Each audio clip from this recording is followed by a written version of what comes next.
Nous lirons ce matin dans le prophète Sophonie, au chapitre 3, à partir du verset 9. Sophonie 3, verset 9.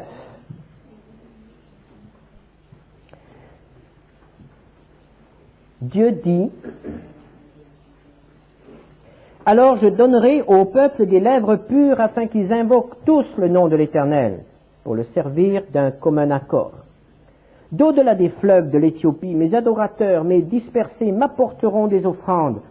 En ce jour-là, tu n'auras plus à rougir de toutes tes actions par lesquelles tu as péché contre moi. Car alors j'ôterai du milieu de toi ceux qui triomphaient avec arrogance, et tu ne t'enorgueilliras plus sur ma montagne sainte. Je laisserai au milieu de toi un peuple humble et petit, qui trouvera son refuge dans le nom de l'Éternel. Les restes d'Israël ne commettront point d'iniquité. Ils ne diront point de mensonge, et il ne se trouvera pas dans leur bouche une langue trompeuse. Mais ils paîtront, ils se reposeront, et personne ne les troublera. Pousse des cris de joie, fille de Sion, pousse des cris d'allégresse, Israël. Réjouis-toi et triomphe de tout ton cœur, fille de Jérusalem. L'Éternel a détourné tes châtiments, il a éloigné ton ennemi. Le roi d'Israël, l'Éternel, est au milieu de toi. Tu n'as plus de malheur à éprouver. En ce jour-là, on dira à Jérusalem: ne crains rien. Sion, que tes mains ne s'affaiblissent pas. L'Éternel, ton Dieu, est au milieu de toi comme un héros qui sauve. Il fera de toi sa plus grande joie, il gardera le silence dans son amour. Il aura pour toi des transports d'allégresse. Je rassemblerai ceux qui sont dans la tristesse, loin des fêtes solennelles, ceux qui sont sortis de ton sein. L'opprobre pèse sur eux. Voici, en ce temps-là, j'agirai contre tous tes oppresseurs. Je délivrerai les boiteux et je recueillerai ceux qui ont été chassés. Je ferai d'eux un sujet de louange et de gloire dans tous les pays où ils sont en opprobre. En ce temps-là, je vous ramènerai. En ce temps-là, je vous rassemblerai, car je ferai de vous un sujet de gloire et de louange parmi tous les peuples de la terre, quand je ramènerai vos captifs sous vos yeux, dit l'Éternel. Et nous pencherons tout particulièrement sur cette affirmation que nous trouvons au verset 17. L'Éternel, ton Dieu, est au milieu de toi comme un héros qui sauve. Le prophète Sophonie vivait à l'époque de Josias, le roi qui a ramené le peuple d'Israël à l'Éternel, son Dieu. Nous nous souvenons de ce roi qui a cherché l'Éternel et qui l'a trouvé. Ce roi qui a conclu une alliance avec le Seigneur. Et c'est sous le règne de ce roi que le prophète Sophonie a prophétisé. Et ces paroles s'adressent donc en tout premier lieu aux Juifs et à la ville de Jérusalem. Et ces promesses doivent être prises à la lettre. Ce sont des promesses qui s'accompliront un jour sur la terre. Cela ne s'est pas encore réalisé, mais nous savons qu'un jour, le Seigneur Jésus-Christ sera roi à Jérusalem après son retour. Et il sera roi des Juifs. Et son royaume, son autorité s'étendra sur la terre. Et bien des choses se transformeront à ce moment-là, lorsque le Seigneur régnera sur les nations. Écoutons ce que dit à ce sujet le prophète Ésaïe au chapitre 2, versets 1 à 5. Il arrivera dans la suite des temps que la montagne de la maison de l'Éternel sera fondée sur le sommet des montagnes. Elle s'élèvera par-dessus les collines, et que toutes les nations y afflueront. Des peuples s'y rendront en foule et diront: venez et montons à la montagne de l'Éternel, à la maison du Dieu de Jacob, afin qu'il nous enseigne ses voies et que nous marchions dans ses sentiers. Car de Sion sortira la loi, et de Jérusalem la parole de l'Éternel. Il sera le juge des nations, l'arbitre d'un grand nombre de peuples. de leurs glaives, ils forgeront des hoyaux, et de leurs lances des serpes. Une nation ne tirera plus l'épée contre une autre, et l'on n'apprendra plus la guerre. Maison de Jacob, venez et marchons à la lumière de l'Éternel. Ces promesses concernent donc Israël. Ce peuple a encore un avenir devant lui, un avenir glorieux après tous ces siècles de souffrance, de tribulation. Mais ces promesses peuvent aussi s'adresser à l'Église, car le Seigneur Jésus a dit à peu près la même chose avant de quitter les siens.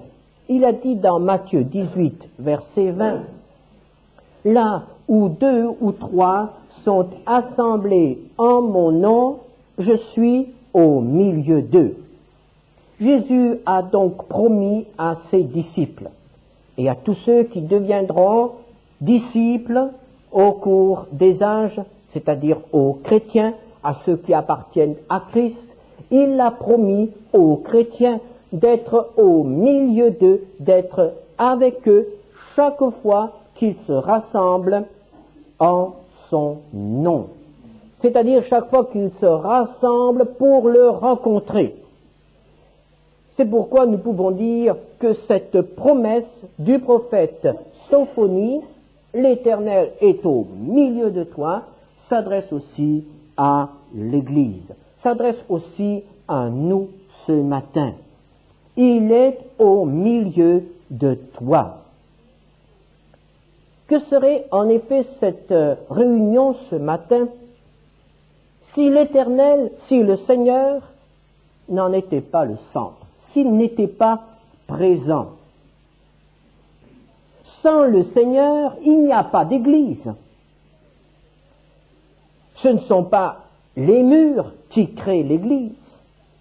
Ce ne sont pas ceux qui ont une fonction religieuse qui créent l'église.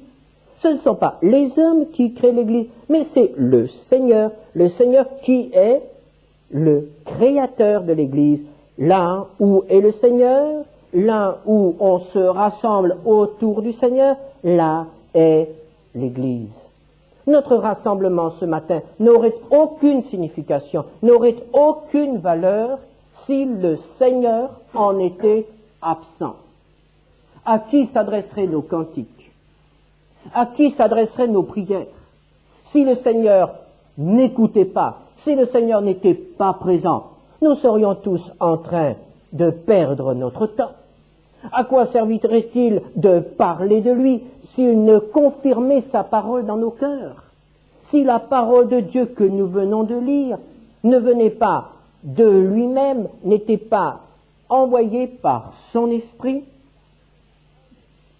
Si l'Éternel n'est pas ici, si le Seigneur Jésus n'est pas au milieu de nous, nous pouvons terminer cette réunion, nous pouvons retourner chez nous.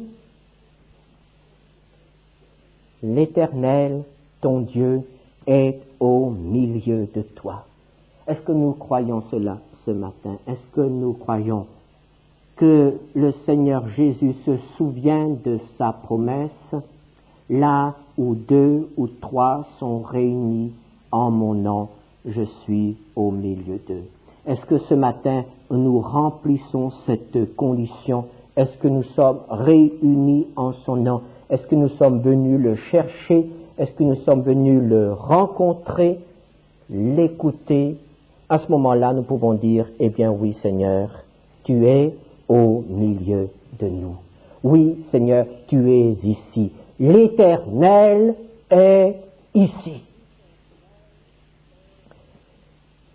Et le prophète Sophonie emploie une très belle image. C'est le Seigneur qui lui a inspiré cette image, c'est le Seigneur qui lui a dit de s'exprimer ainsi au verset 17. L'Éternel ton Dieu est au milieu de toi comme un héros qui sauve. Nous ne trouvons pas souvent cette image dans la parole de Dieu. Le Seigneur est présenté ici comme un héros. Quelle belle image, un héros. Un héros qui sauve. Nous pouvons nous représenter une petite ville ou une petite garnison assiégée par les ennemis. On résiste, mais la pression devient de plus en plus forte. On sait que finalement, ce sera la défaite et la mort. Et voici que soudain, au sein de cette garnison ou de cette ville, se lève un héros, se lève quelqu'un qui va faire une action d'éclat qui va transformer la situation. Soudain, le héros fait ce qui était inespéré, quelque chose qui met l'ennemi en fuite, quelque chose qui transforme cette ville assiégée en une ville libre, quelque chose qui transforme ces êtres condamnés à mort en des hommes qui peuvent de nouveau envisager avec joie, avec confiance leur avenir. Un héros qui, par sa présence et par son action, transforme la situation. Un héros qui donne la victoire. L'Éternel est au milieu de toi comme un héros qui sauve. Jérusalem avait besoin de ce héros, mais l'Église a aussi besoin de ce héros. L'Église a aussi besoin de la présence de celui qui sauve. Et comment sauve-t-il? Au verset 15, le prophète nous dit « L'Éternel a détourné tes châtiments. » Est-ce que nous sommes tous convaincus de la véracité de la parole de Dieu quand elle affirme que par nos péchés, nous méritons la mort? Et Jésus nous a dit que celui qui vit dans le péché est sous la colère de Dieu. Et la parole de Dieu nous dit que celui qui meurt sans le Seigneur est condamné à la perdition éternelle. Ce sont des faits que nous ne pouvons pas éviter. La parole de Dieu nous le dit, nous le croyons.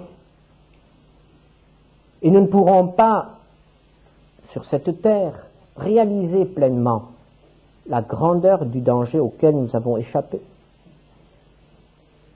Le Seigneur Jésus, en nous sauvant de la condamnation éternelle, en nous sauvant de l'étang de feu et de soufre que nous décrit l'Apocalypse,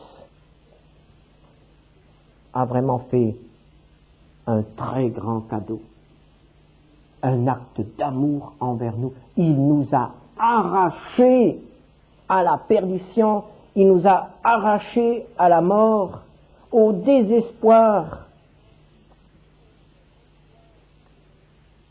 Est-ce que nous pensons parfois au sort auquel nous avons échappé? Il nous a rencontrés un jour, et il a été pour nous un héros qui sauve. Il est venu nous arracher à cette situation désespérée dans laquelle se trouve l'homme qui ne sait pas où aller avec ses péchés, dans laquelle se trouve l'homme qui a peur de la mort, qui ne sait pas comment il va rencontrer son Dieu, parce qu'il ne s'est pas préparé. L'enfer, la perdition éternelle existe. C'est une réalité. La parole de Dieu nous l'affirme. Et si nous sommes ce matin dans la paix, c'est parce qu'il est intervenu comme un héros qui sauve, et il nous a arrachés à la perdition éternelle. Et au verset 15, il présente un deuxième aspect de ce salut. L'Éternel a détourné tes châtiments, et il ajoute, il a éloigné ton ennemi. Il n'y a pas de salut sans défaite de l'ennemi. Et quel est cet ennemi? Cet ennemi, c'est Satan. C'est l'ennemi éternel. l'ennemi de Dieu, l'ennemi des hommes, notre ennemi. Et la parole de Dieu nous dit, il est venu pour éloigner ton ennemi. Il l'a combattu, il l'a vaincu, et maintenant il met autour de nous une muraille qui nous protège de l'adversaire. Il nous donne les armes qui nous permettent d'acquérir la victoire sur la tentation.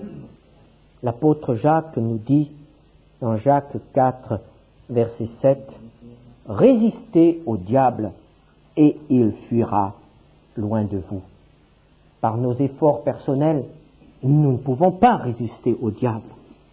Aucun d'entre nous n'est assez fort pour résister à l'ennemi. Nous serions bien vite vaincus, nous serions à terre, écrasés.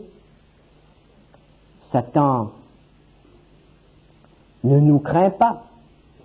Il joue avec l'homme. Mais quand cet homme est un allié de Christ, quand cet homme appartient à Christ, Satan ne peut plus remporter la victoire sur lui. Lorsqu'au nom de Christ, nous repoussons la tentation, le tentateur doit céder. Résistez, il fuira loin de vous.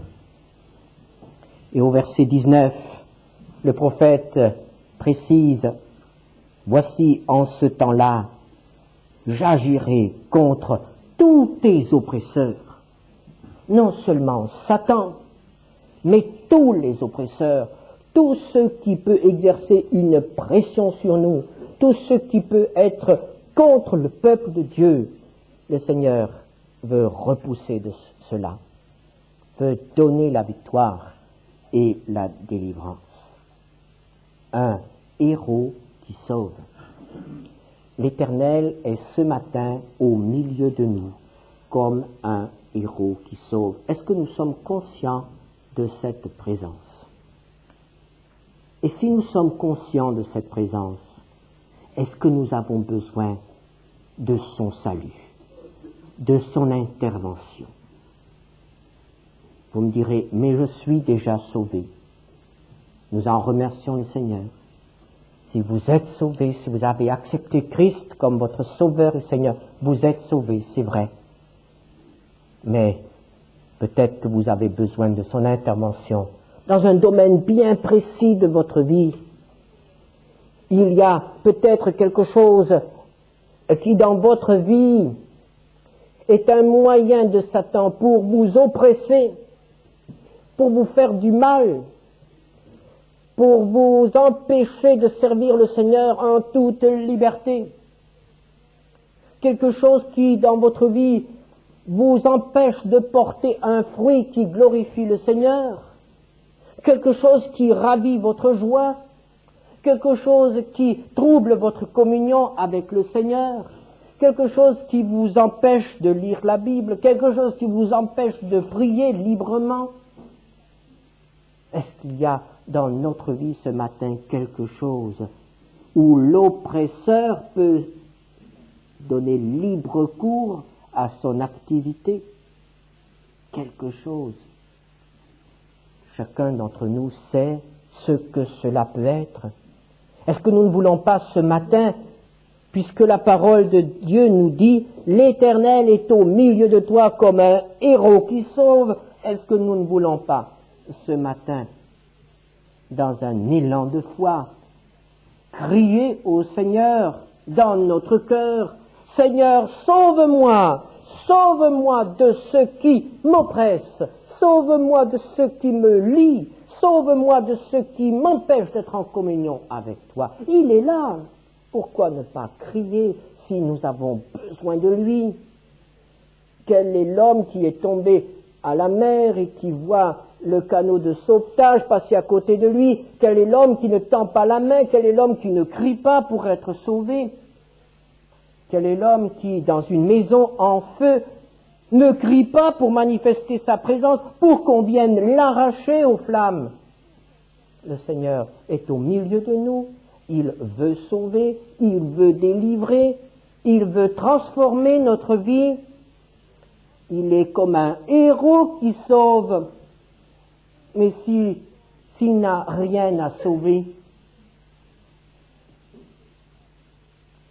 si nous disons que tout va bien dans notre vie, il ne pourra rien faire. Même un héros ne peut rien faire. Même Dieu ne peut rien faire si nous n'avons rien à lui demander.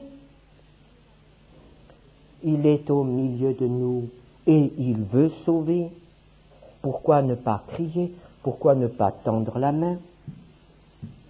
Peut-être que ce sera la première fois de notre vie que nous entendons que Dieu veut sauver, que Dieu peut sauver, que Dieu peut transformer notre vie. Peut-être que c'est la première fois de notre vie que nous entendons cela ce matin. Que de choses alors à apporter au Seigneur. Nos péchés. Nous sommes bien conscients qu'il y a des choses dans notre vie qui ne vont pas, que Dieu ne peut pas approuver, que nous aimerions ne jamais avoir commises. Que de choses dans notre passé qui devraient être effacées. Pourquoi ne pas crier à lui ce matin, Seigneur, je crois que tu es sauveur. Je crois que tu peux devenir mon sauveur. Tu es au milieu de nous comme un héros qui sauve. Et je veux ce matin saisir cette occasion pour te demander tout simplement et pour la première fois avec confiance, Seigneur, sauve-moi. Et si le Seigneur entend cela, même quand c'est prononcé au fond de notre être, quand le Seigneur découvre ce besoin dans un cœur, quand il y trouve la sincérité, même s'il n'y a pas toute la compréhension, il est là comme un héros qui sauve, et il tend la main, et il nous saisit, et il nous arrache au danger. Sa plus grande joie est de pouvoir sauver. Sauver les croyants et sauver les pécheurs. Est-ce que nous voulons ce matin réjouir son cœur en lui permettant de nous sauver de quelque chose? Et le prophète continue au verset 17.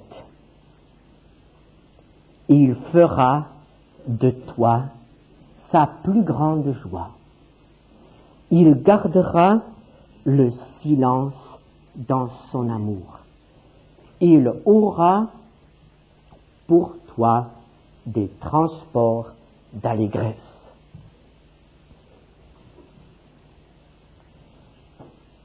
Il faut vraiment que ce soit Dieu qui dise cela, n'est-ce pas? Quel est l'homme qui pourrait dire de lui-même qu'il fait la joie de Dieu? Mais c'est Dieu qui le dit. Et nous n'avons aucune raison de douter de cela. Il fera de toi sa plus grande joie. Évidemment, ça s'adresse de nouveau tout d'abord à Jérusalem. N'est-ce pas? C'est bien clair. Ça s'adresse à Jérusalem. Jérusalem, c'était quelque chose pour Dieu. Jérusalem se trouvait situé tout près de cet endroit où l'ami de Dieu, Abraham, avait manifesté un amour tel pour Dieu qu'il était prêt à lui offrir son fils unique. Et cela, Dieu ne l'a jamais oublié. Jamais.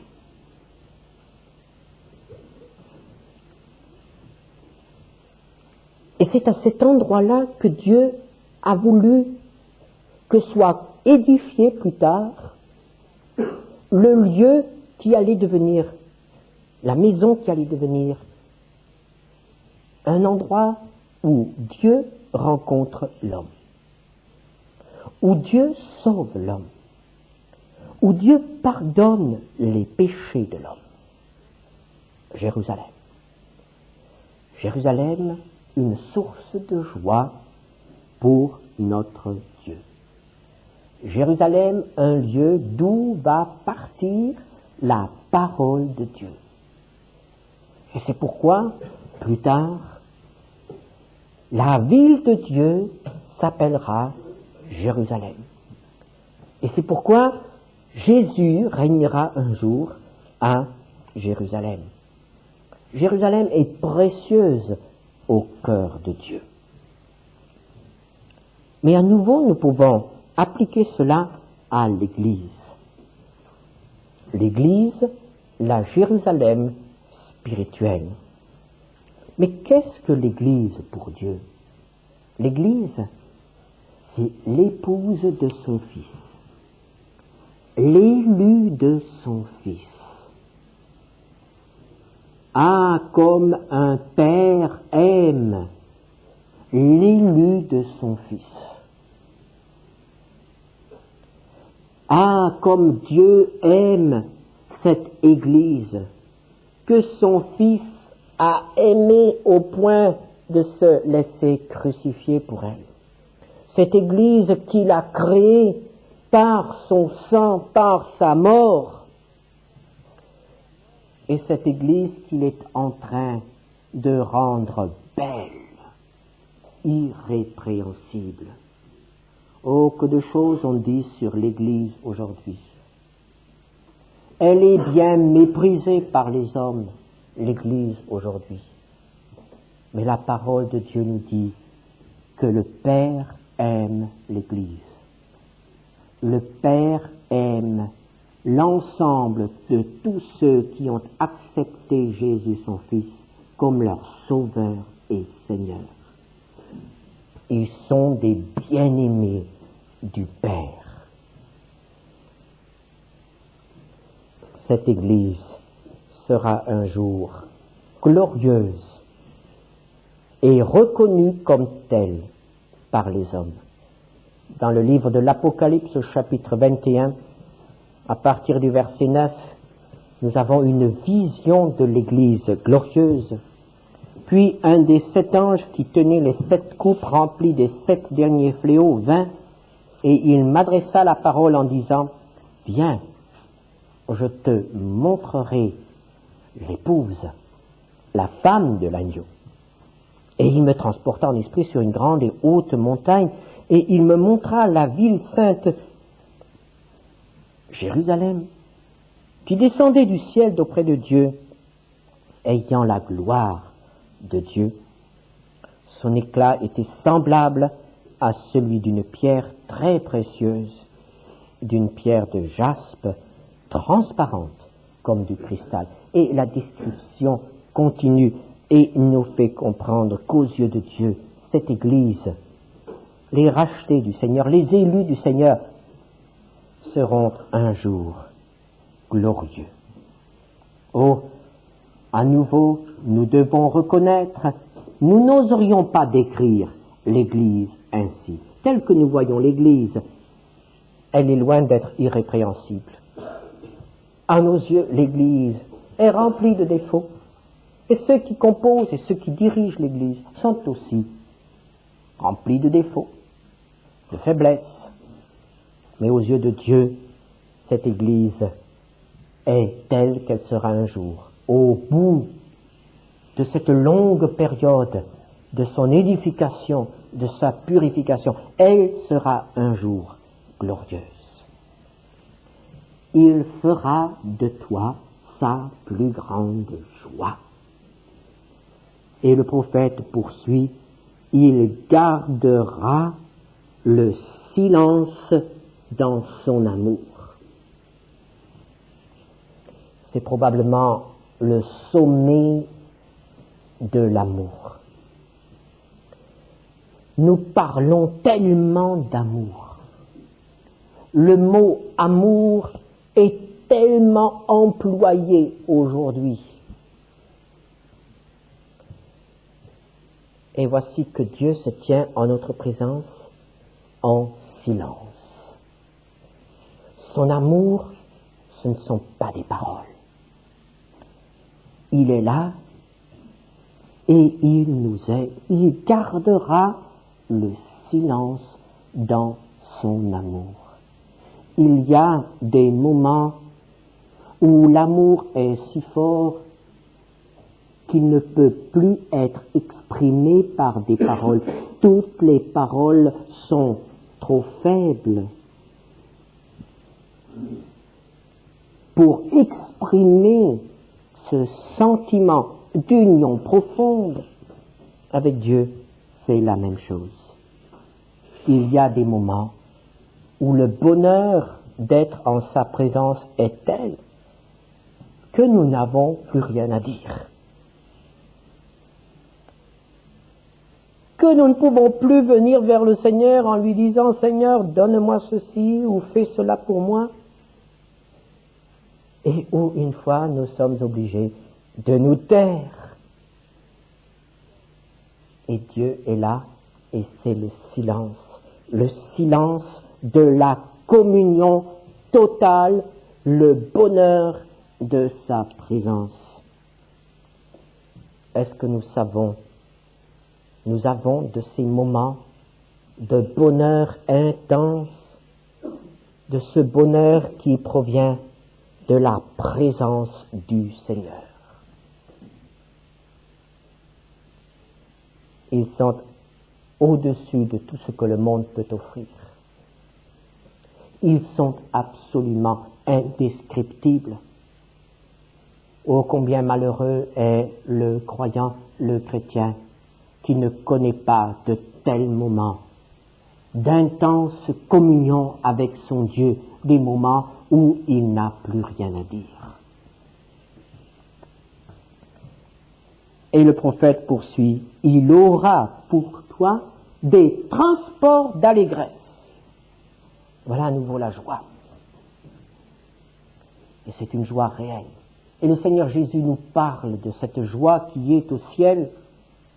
Dans ses paraboles, dans ses histoires, Jésus parle de la joie du berger qui a retrouvé la brebis qui était égarée. Il nous parle de la joie de la femme qui appelle ses voisines parce qu'elle a retrouvé la pièce de monnaie qui était égarée. Il nous parle de la joie de ce père qui voit revenir un fils qui était parti de la maison depuis tant d'années et qu'il croyait perdu. La joie de Dieu pour un pécheur qui se repent, la joie de Dieu pour un enfant qui revient à la maison. Il aura pour toi des transports d'allégresse.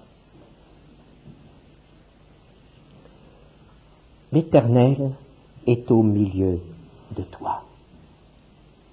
Nous n'avons pas un Dieu qui est loin, loin, un Dieu qui est inaccessible, un Dieu qui est redoutable, un Dieu auquel on n'ose pas s'adresser, mais nous avons un Dieu qui est tout près de celui qui le cherche, tout près de celui qui l'aime.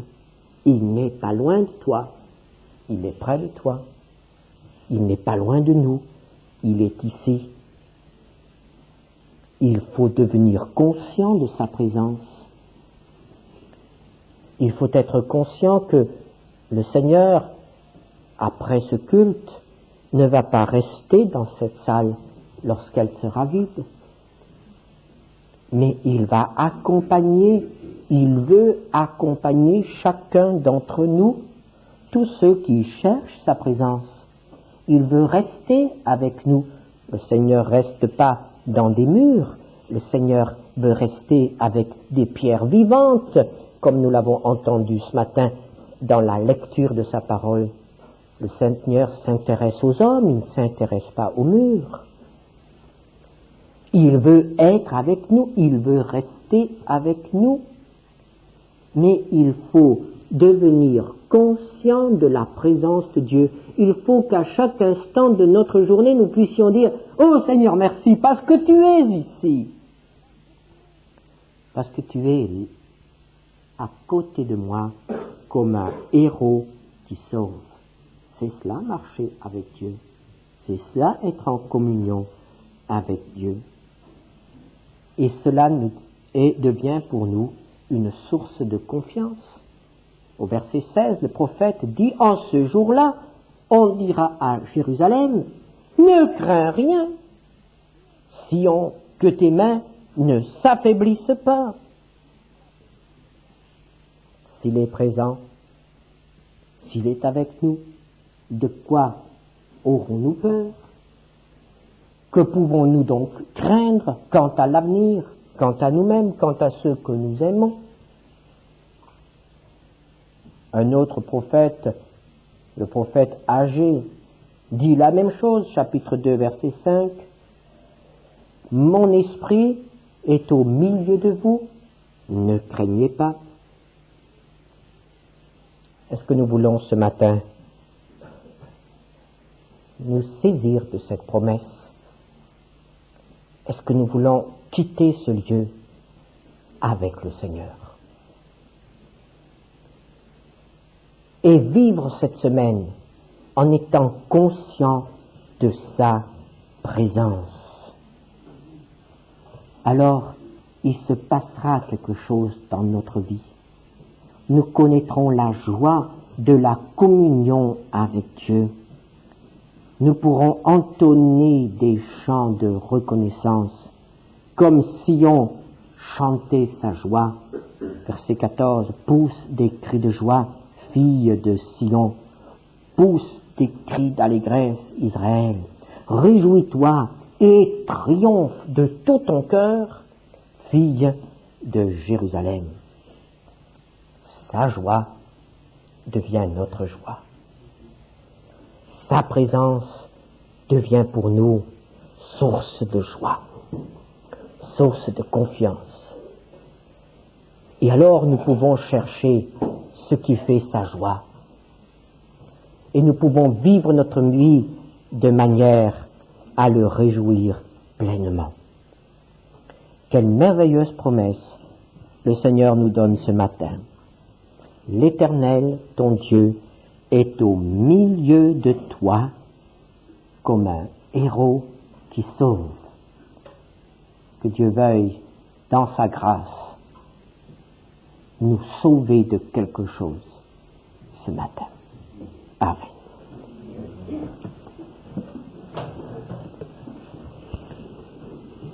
Seigneur, notre Dieu,